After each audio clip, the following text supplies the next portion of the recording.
Salut à tous, aujourd'hui je vous montre comment passer de ça à ça. Et ce, en utilisant des bombes de peinture.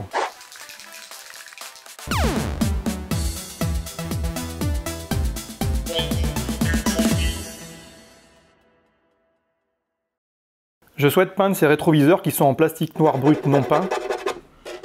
L'objectif est de les peindre en noir brillant, couleur que j'aime particulièrement pour des rétroviseurs. Je vais utiliser pour cela des bombes de peinture et vous montrer toutes les étapes que j'ai effectuées. Vous pourrez adapter cette méthode selon vos produits et votre propre expérience.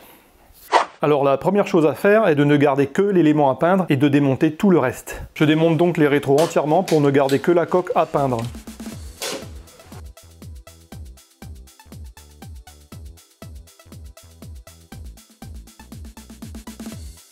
Pour ceux qui se disent « moi je vais peindre directement sur le plastique, ça devrait le faire », sachez que l'épaisseur des couches déposées par les produits en bombe est très fine. Il est donc nécessaire de supprimer la rugosité de la finition plastique d'origine, environ un demi-millimètre, qui est beaucoup plus épaisse que la couche de peinture en bombe, d'environ une dizaine de micromètres. Les étapes de ponçage qui suivent sont donc indispensables, autrement vous aurez un résultat vraiment décevant et votre peinture sera gâchée.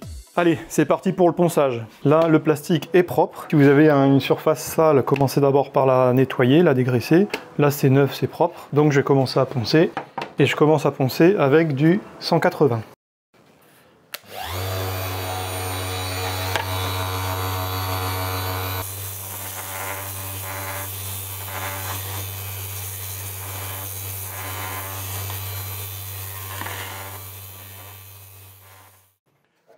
Bon, alors voilà ce que ça donne après un ponçage au 180. Ce qui est important, c'est qu'il n'y ait plus du tout de points rugueux comme ça. Là, c'est parce que la machine ne peut pas y accéder. Ce qui est important aussi, c'est que la machine, il ne faut pas la faire tourner trop vite. C'est du plastique. Et le plastique, si la machine tourne trop vite, ça chauffe. Et si ça chauffe, ça fond. Et si ça fond, bah, votre pièce, elle est foutue. Alors là, les endroits où je ne peux pas accéder, j'ai fait le maximum avec la machine. Maintenant, je vais faire ça à la main. Alors aussi, pour bien voir ce qu'on fait, comme c'est du plastique, ça fait de la poussière, vous pouvez utiliser un aérosol dépoussiérant, parce que le plastique, des fois, il se dépose et il recouvre une partie qui, en fait, n'est pas poncée, et visuellement, on a l'impression qu'elle est poncée.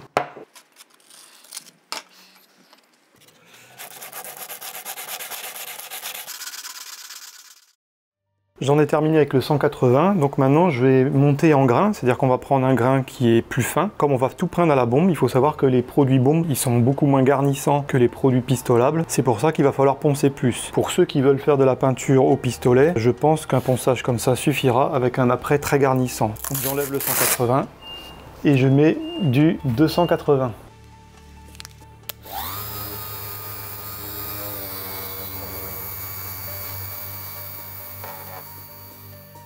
Là, je peux toujours pas passer avec la ponceuse, donc pareil, à la main. Donc là, j'ai pas de 280, c'est du 320. Bon, c'est pas très loin. Avec le papier 320, j'ai terminé. Donc ici, les micro-rayures inaccessibles sont encore plus fines. Je vais m'arrêter à une dernière étape encore. Ponceuse au 400.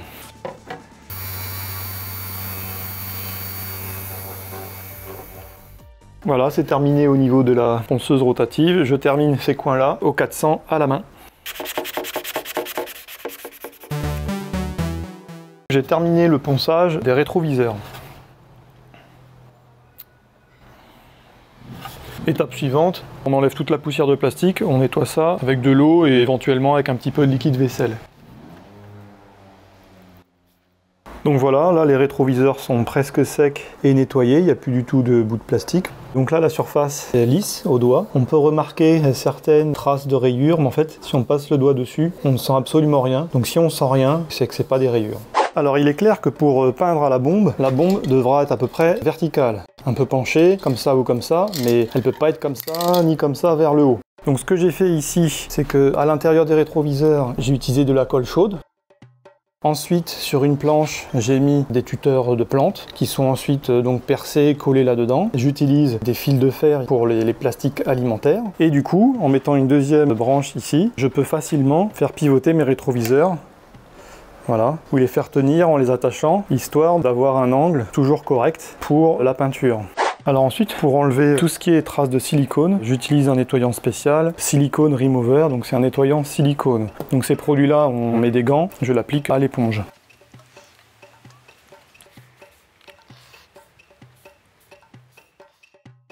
Bon, maintenant que notre surface est poncée, fixée et bien dégraissée, on peut appliquer les produits en bombe. Mais avant d'appliquer ces produits sur du plastique brut, il est très important de rendre la surface adhérente à ces produits. En effet, lorsqu'on regarde sur l'étiquette du premier produit que l'on souhaite appliquer, dont on parlera après, il est bien indiqué que le produit adhère sur le bois, le métal et l'aluminium. Mais à aucun moment il n'est écrit plastique. Sans adhérence, vous aurez rapidement une peinture qui s'écaille et le travail sera à recommencer. On doit donc rendre la surface adhérente au produit. On utilise pour cela un primaire d'accroche spécial pour matière synthétique qui permet aux matières qui n'adhèrent pas au plastique d'y adhérer. Allez, c'est parti pour 2 couches fines.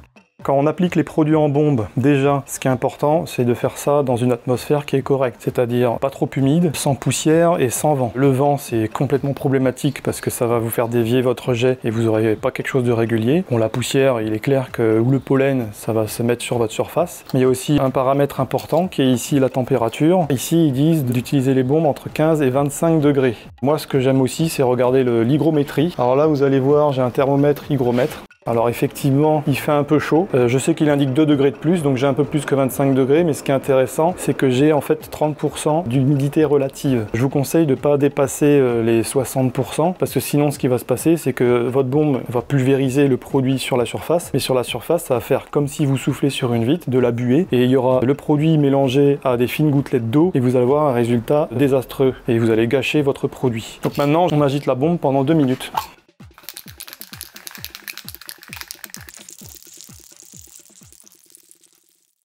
On se met à 15-30 cm, on commence toujours à l'extérieur de la surface pour rentrer sur la surface.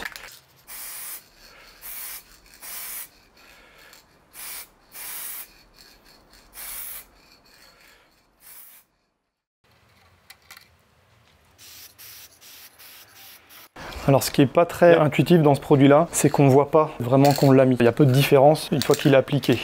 Et ensuite je fais une deuxième couche sur le premier rétro, une deuxième couche sur le deuxième rétro, c'est exactement la même chose. Voilà, le primaire plastique est mis. La surface semble un tout petit peu plus foncée, mais c'est pas très net. Avant de recouvrir de quoi que ce soit, il faut attendre au moins 10 à 15 minutes. J'ai déjà essayé. Si vous allez trop vite, vous allez avoir dans la couche suivante des yeux de poisson. Donc on attend bien un bon quart d'heure, voire plus. Afin de rendre la surface complètement lisse, nous aurions pu poncer encore de plus en plus fin. 500, 800, 1000, 2000 par exemple. Mais ceci est très long, d'autant plus que le plastique est un matériau dur à poncer. On va donc boucher les irrégularités faites par le ponçage au 400 avec un produit garnissant. J'utilise pour cela un mastic pulvérisable. J'ai déjà essayé avec l'après en bombe, mais je trouve que le résultat n'est pas assez garnissant. C'est-à-dire qu'il va couler avant de combler les irrégularités de ponçage. Allez, on applique ça. On est parti pour le mastic pulvérisable, donc il dit une distance entre 25 et 30 cm. Alors moi j'aime bien, c'est commencer d'abord par les arêtes, c'est ce qu'il y a de plus fragile, et ensuite on fait les surfaces plus planes. Là on va mettre d'abord une couche fine et ensuite une couche un petit peu plus garnie.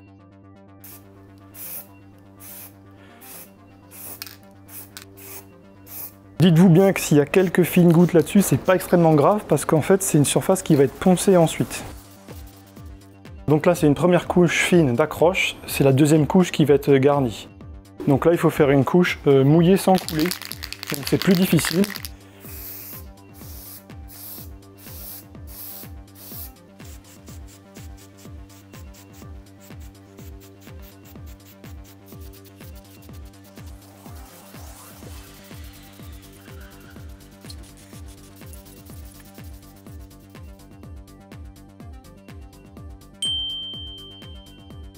Le mastic que l'on vient de poser a une finition plutôt granuleuse, il faut donc maintenant le poncer. Avant de poncer, il y a un produit que j'aime beaucoup qui est ça. Donc c'est un spray contrôle, on va mettre un fin nuage sur les deux rétroviseurs et après, en ponçant à la manière d'une gomme finalement, on va voir exactement là où on a poncé. Donc le spray contrôle, on le met de loin, une fine couche, on va juste faire une surface légèrement mouchetée.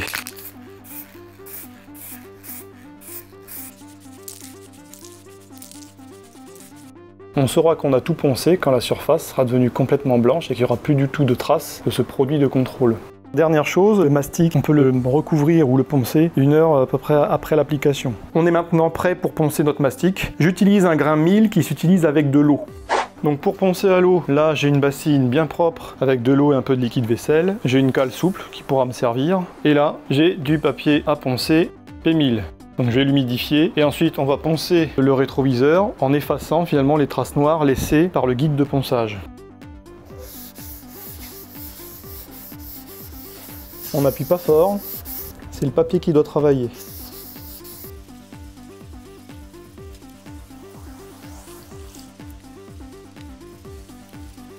On n'hésite pas à mouiller un peu là pour voir ce qui est fait et pas fait. Voilà les traces où c'est plus clair, finalement avec notre guide de ponçage, c'est les traces où c'est déjà poncé et où il ne faut pas repasser. On va éviter de faire les arêtes parce que finalement c'est ce qu'il y a de plus fragile. Donc les arêtes, on les fait juste une fois, sinon on va arriver au plastique. Si on voit un peu de plastique, c'est pas très grave parce qu'il va rester du mastic, mais le mieux c'est d'éviter d'en voir quand même. Allez, je continue et on se retrouve après. Alors voilà, j'ai à peu près terminé le premier rétroviseur. Alors il y a encore un peu de mousse, donc déjà il n'y a plus de guide de peinture. Deuxièmement, si vous passez votre doigt, au lieu que ce soit rugueux, ça doit être complètement lisse.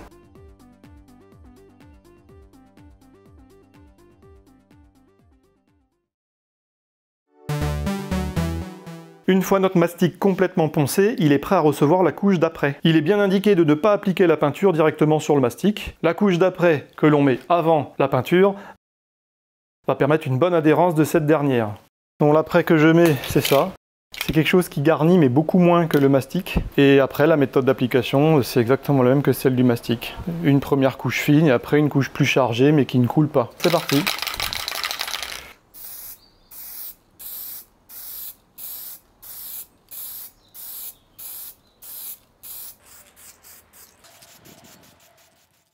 Voilà, la première couche est mise, donc maintenant on va appliquer une couche un peu plus épaisse sans couler. Alors pour les couvertures, je vous conseille, si vous avez une forme de jet qui fait une surface de 3 cm là, c'est de décaler de la moitié à chaque fois quand vous descendez.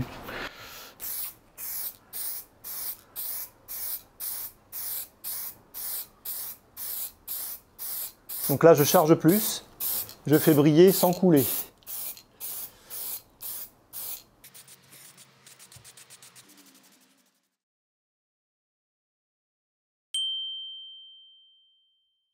Voilà, la deuxième couche est faite. On regarde un peu le reflet, ça brille quand même un petit peu. Afin d'éliminer les irrégularités de l'après, je décide de le poncer très fin au 2000. J'utilise la même méthode que pour le mastic en appliquant de nouveau le guide de ponçage.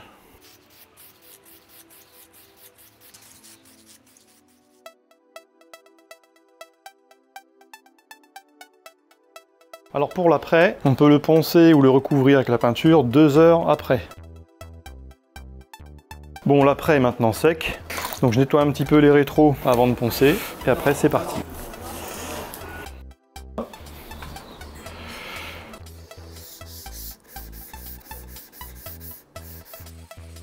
Alors c'est pareil, on n'insiste pas trop sur les arêtes.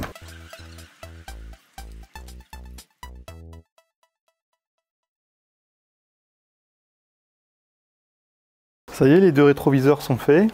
Normalement, il n'y a quasiment plus de points qui viennent du guide de ponçage.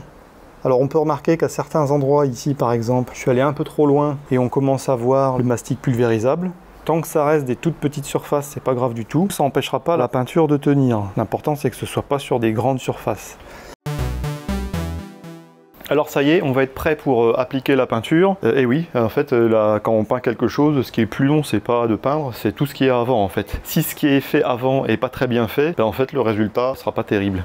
Et comme c'est une phase de peinture, pour enlever les poussières, j'ai soit une petite bombe à air là, où vous avez un compresseur avec une soufflette, et une poussière incrustée. Ce qui est pratique, c'est d'avoir une pince à épiler. Alors voilà la peinture. Donc c'est du high gloss black, hein, ça veut dire que c'est du noir brillant. Et ben on y va, on agite 2 minutes. Vous pouvez remarquer que j'ai mouillé le sol, ça limite les poussières qui arrivent sur la pièce. On va faire 2 couches, d'abord une couche fine et ensuite ce sera la couche de finition.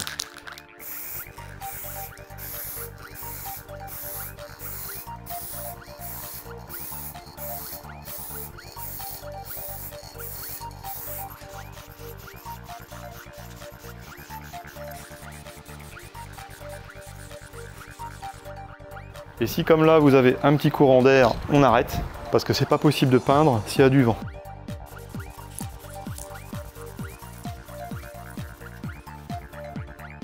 On va s'arrêter là pour cette pièce là. Donc là on a une couche très fine, donc on voit encore, c'est pas encore complètement noir, mais ça va être la couche d'accroche pour la couche de finition qui va suivre. Donc je fais l'autre rétro, je vous montre pas et on se retrouve après. C'est fait, on passe à l'étape de finition. Alors c'est de loin la plus difficile. Le but c'est de faire briller sans couler. Donc l'idée c'est de regarder le reflet. Vous regardez comme si vous regardez dans un miroir. Et dès que le miroir apparaît, hop, il faut aller plus loin.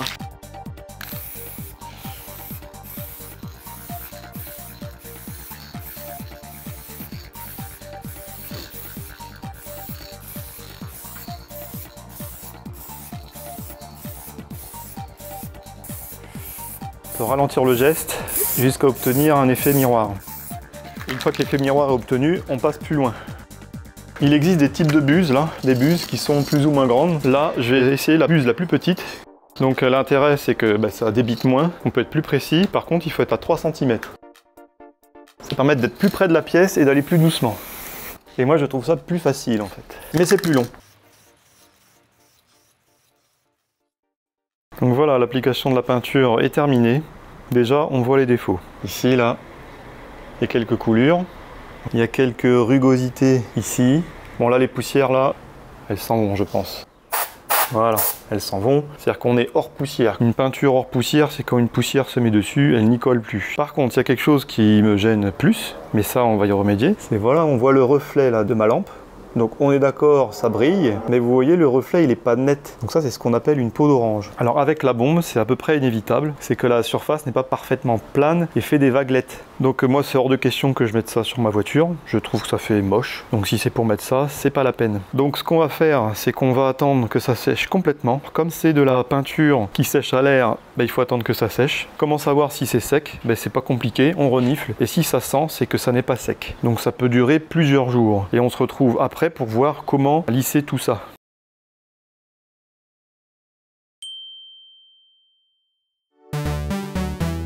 Alors les rétroviseurs sont complètement secs. Pour en être sûr, vous sentez, ça doit sentir absolument rien. Donc la solution qui se présente à moi, puisque je ne vais pas monter ça comme ça sur la voiture, c'est qu'on va faire ce qu'on appelle un polylustrage. Je vais poncer la peinture à un grain très fin et ensuite on va polir tout ça. Ça va être du ponçage à l'eau, donc clairement une bassine bien propre, sans poussière. On peut rajouter du liquide vaisselle et c'est parti pour le ponçage. Et je vais commencer avec du grain en fait 3000.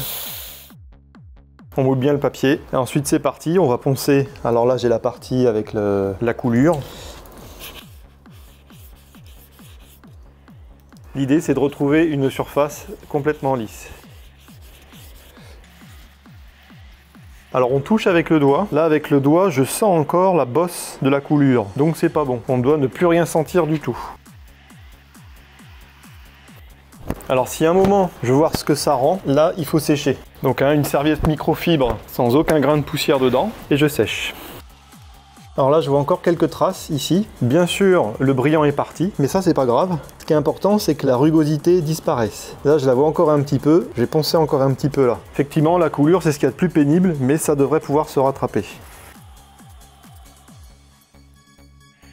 Alors voilà, là c'est là où il y avait la coulure et en fait c'est devenu complètement lisse. Alors c'est lisse mais c'est devenu mat, c'est normal. Le papier à poncer rend la finition mat. On va maintenant se concentrer sur tous les rétroviseurs à la main pour avoir une finition mat comme ça. Et on se retrouve après.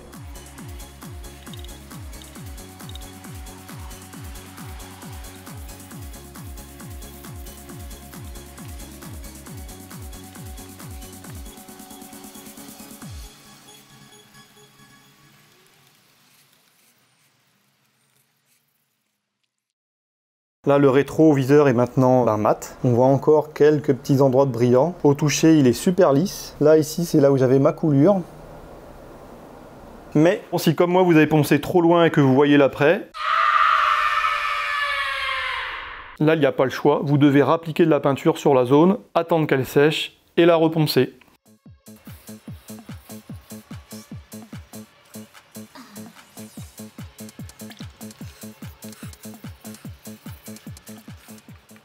Donc voilà, là j'ai une surface qui est quand même assez mate. Elle est complètement lisse au toucher.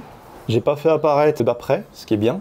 Donc ça veut dire que maintenant, j'ai plus besoin de peindre. Je vais pouvoir décrocher mes rétros de ma structure là. Et on va passer ensuite à l'étape de polissage.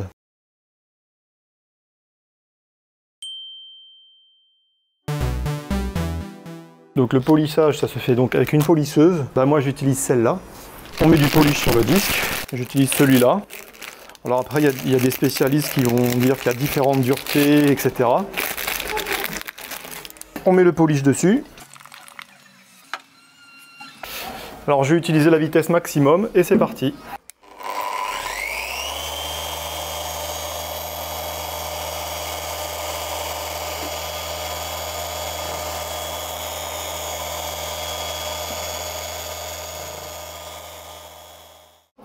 Voilà, là il y a un peu de peinture qui est partie. Je passe un chiffon microfibre pour voir l'état de surface. Et là, la surprise elle arrive. Là, on est super brillant. Et donc on va pouvoir faire tous les rétros comme ça.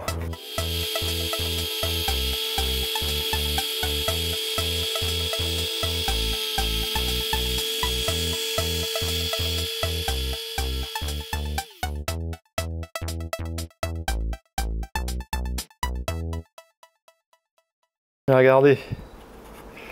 Hop, on voit la lampe là.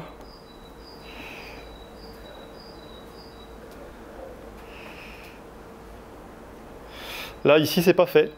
C'est pas fait, et là, c'est fait. Alors, dans les recoins ici, où la machine ne peut pas aller, et ben là, on va y aller à la main. Donc, j'utilise un tampon applicatif. Donc, il faut faire la même chose. Et donc là, c'est de l'huile de coude.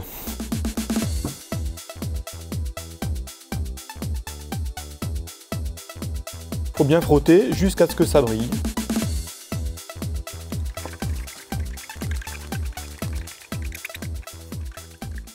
On va regarder ce que ça donne avec le microfibre.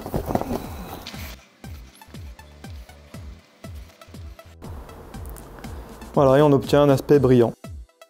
On continue, là c'est un petit peu mat.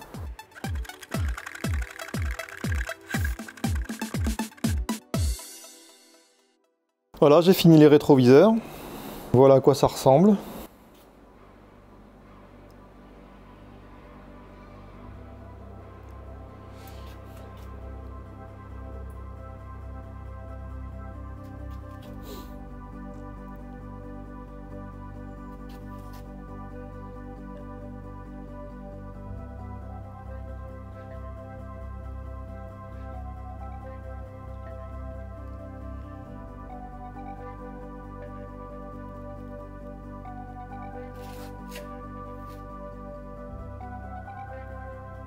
Maintenant, l'étape suivante, c'est de remonter les rétroviseurs et de les installer sur la voiture.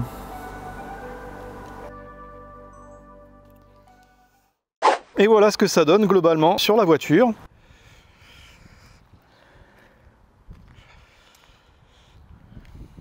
Donc là, on est au soleil.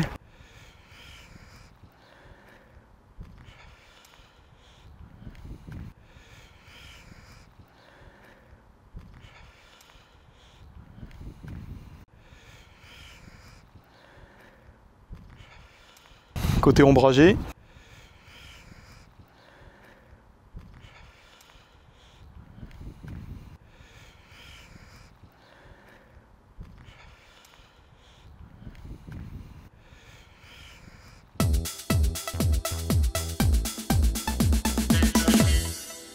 Voilà, cette vidéo est maintenant terminée. Je pense qu'en y accordant plus de soin, vous pouvez arriver à un meilleur résultat que moi. Si ça vous intéresse, j'ai mis en description les produits que j'ai utilisés. Évidemment, la méthode que j'utilise n'est pas la seule, elle dépendra des produits utilisés, mais surtout de votre propre expérience. N'hésitez pas à en faire part dans les commentaires, n'hésitez pas à mettre un pouce ou à partager ce contenu s'il vous a plu. Je vous souhaite de bonnes applications de peinture à la bombe et à bientôt sur Enjoy Wheels.